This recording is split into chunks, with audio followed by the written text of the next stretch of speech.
तो आज हम इस वीडियो में कुछ और वैकेंसीज के बारे में बात करेंगे।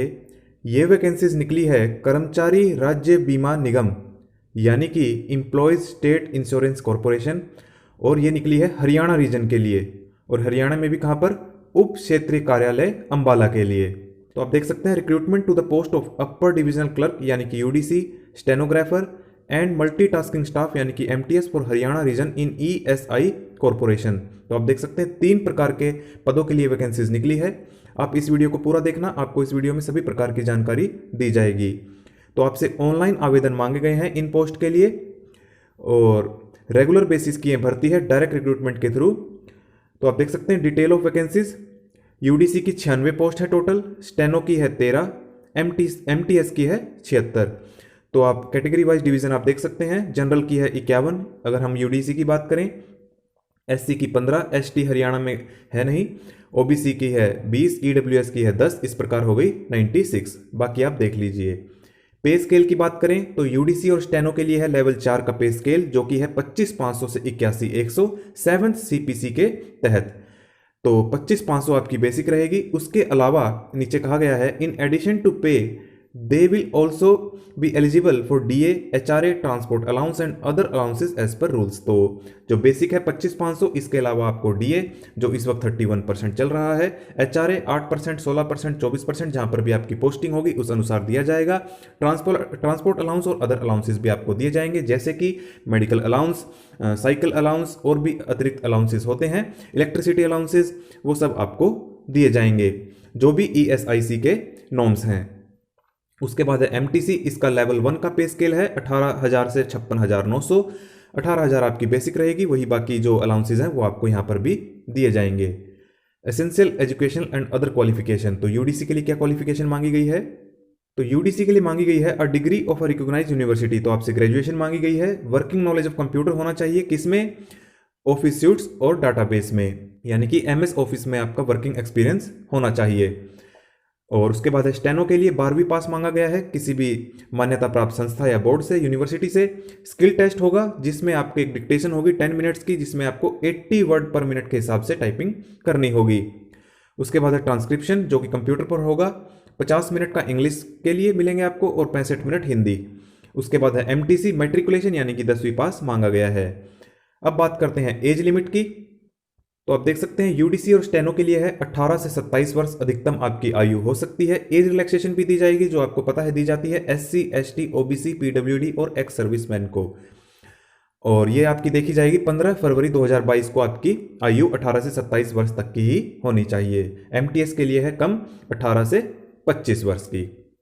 तो आप ऑनलाइन आवेदन कब से कर सकते हैं? 15 जनवरी 2022 से, और लास्ट डेट है 15 फरवरी 2022, यानी कि आपके पास 1 महीना दिया गया है। तो अब मैं आपको एज रिलैक्सेशन भी दिखा देता हूं। एससी एसटी को 5 साल, ओबीसी को 3 साल, पीडब्ल्यूडी के लिए भी आप देख सकते हैं, एक्स सर्विसमैन के लिए भी आप देख लीजिए। जिस भी कैटेगरी में आप फॉल करते हैं आप उसके लिए नोट कर सकते हैं। फिर वही जो हर एक नोटिफिकेशन में कहा जाता है, nationality, citizenship, citizen of India, Nepal, Bhutan, बाकी आप पढ़ लीजिए। हाउ टू अप्लाई आपको मैंने बताया कि 15 जनवरी 2022 से आप आवेदन कर सकते हैं, और 15 फरवरी 2022 आपकी लास्ट डेट रहेगी। ऑनलाइन आपको आवेदन करने हैं। जो इन्होंने फोटोग्राफ मांगी है, जिस भी साइज की सिग्नेचर, वो आपको जब आप ऑनलाइन आवेदन करेंगे वहां पर भी लिखा होगा, तो आपको इसी साइज में अपलोड करने होंगे। अब बात करते हैं फीस की। तो एससी, एसटी, पीडब्ल्यूडी या फिर डिपार्टमेंटल कैंडिडेट्स के लिए या फिर फीमेल कैंडिडेट्स और एक्स सर्विसमैन के लिए कितनी फीस है? 250 रुपए, और बाकी सभी कैटेगरीज के लिए है 500 रुपए, जैसे कि जनरल कैटेगरी के लिए।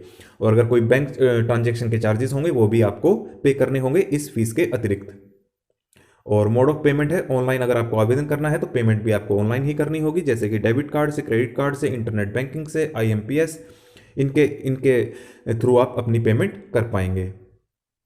अब बात करते हैं स्कीम ऑफ एग्जाम की। तो देखिए यूडीसी के एग्जाम के लिए कौन कौन से आपके स्टेजेस होंगे। पहले फेज में आपका प्री एग्जाम होगा, जो कि क्वालिफाइंग नेचर का होगा। क्वालिफाइंग यानी कि फाइनल मेरिट लिस्ट के लिए आपके मार्क्स नहीं जुड़ेंगे फेज 1 के।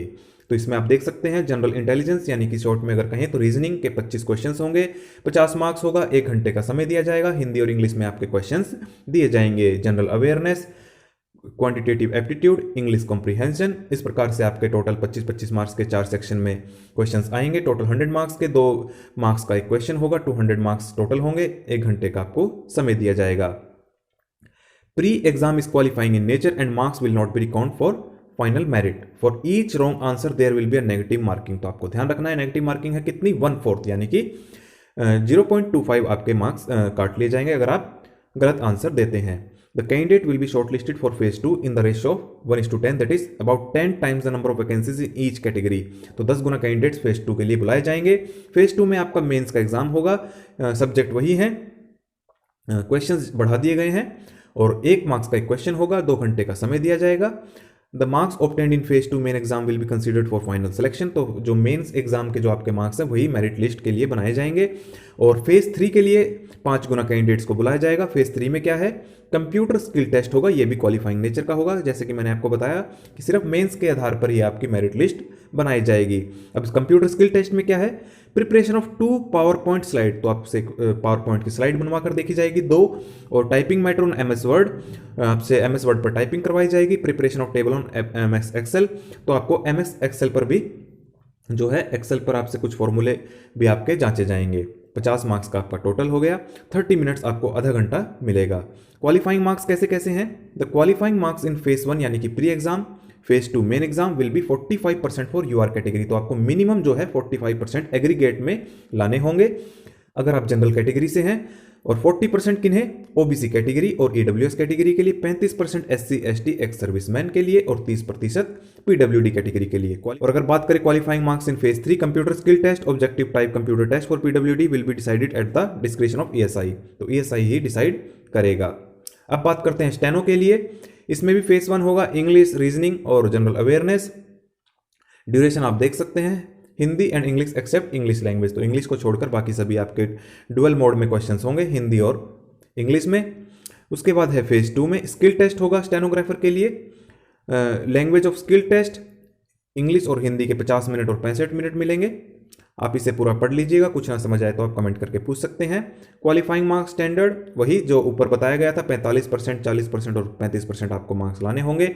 उसके बाद है एमटीएस यानी कि मल्टीटास्किंग स्टाफ का कैसे होगा। फेज 1 में प्री का एग्जाम होगा, क्वालिफाइंग नेचर का होगा। फेज 2 मेंस एग्जाम इसके मेरिट, इसी के बेस पर मेरिट बनेगी। तो इसमें सिर्फ 2 ही फेज हैं।